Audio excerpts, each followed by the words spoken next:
देशप्रेम और देशर एकता को नहीं सारा देश में चली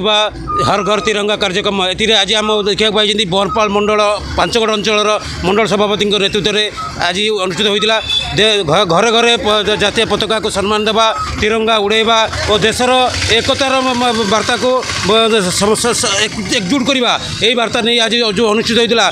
से आमर विधायक प्रताप चंद्र प्रधान जोगदे तो आम पाखे पूर्वतन मंडल सभापति तथा जड़े टाणुआ नेता प्रतीश पंडा किटू पंडा से अच्छा से कौन कहे आज आम किसी मतामत कौन कहे आज जो आप हर घर तिरंगा कार्यक्रम चलते रहते कौन कहे। जय हिंद भारत माता की जय। देखो प्रधानमंत्री का आह्वान क्रमे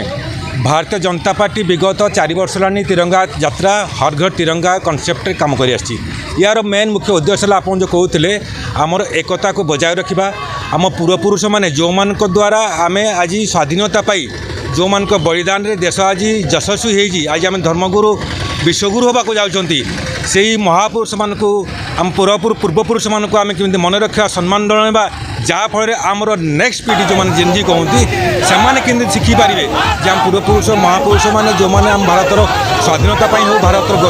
गौरवान्वित करती जो मैंने जलांजलि दे जो मैंने बलिदान देकरी सम्मान रखे ये तिरंगा यात्रा कराई।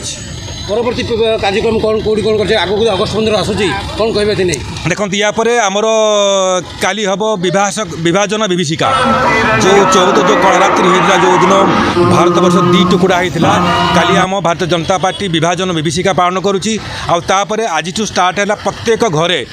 हिंदुस्तान भारत मातार प्रत्येक घरे किमती पताका लगे आमर प्रत्येक कार्यकर्ता सेमती लगी जाती प्रत्येक भारत को एक करने एकता को अखंड रखापी बजाय रखापी प्रत्येक घरे तिरंगा लगे जो से कहुँ हर घर तिरंगा तेणु से कनसेप्ट से आगे को नहीं आम कार्यकर्ता मान चली जनसाधारण की उपस्थित नथिले तो या जो मैंने उपस्थित ना आगे को एकतार जो मनोभाव नहीं दलगत निर्विशेष कौन कहे घर घर तिरंगा ना देखो जन आज जेहेतु वर्षा हो गला लोक मान वर्षा चली कंटिन्यू करुँची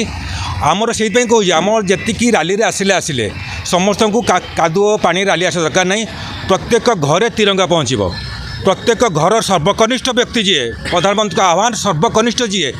इवन जी 21 छुआ भी ता हाथ को तिरंगा छुई घर पर लगे दरकार यहाँ को आम आगामी पीढ़ी को ये वार्ता आम देवा चाहूँ प्रधानमंत्री वार्ता आम समस्त भारत वर्ष में समस्त ओडिशा वर्ष में आम बणपाल मंडल ये वार्ता पहुँचा चाहूँ। जो वार्ता सफल भाई देखो एपन तो आम काली आम प्रत्येक पंचायत को आमर पाखापाखि 1000 पताका दिखाई 1000 माने 1000टा परिवार रे तिरंगा लगे से अनुसार आम कार्यकर्ता काली लगे सारे आप देखिए अगस्ट 15 सकाल सुधा प्राय प्रत्येक पंचायत 1000 बाकी किसी किणिकी जो पाऊना प्रत्येक पंचायत 1000 ରୁ 1500 घरे तिरंगा पताका लगे यहाँ आम कार्यकर्ता प्रतिश्रुति देते से अनुसार काम कर चलते। धन्यवाद। एवं तो आम पूर्वतन मंडल सभापति मतामत ने देखा जाऊ परवर्ती कार्यक्रम कौन रोचे केते परिमाण सफलता होती बरपाल सुशांत कुमार सामल रिपोर्ट ममता न्यूज।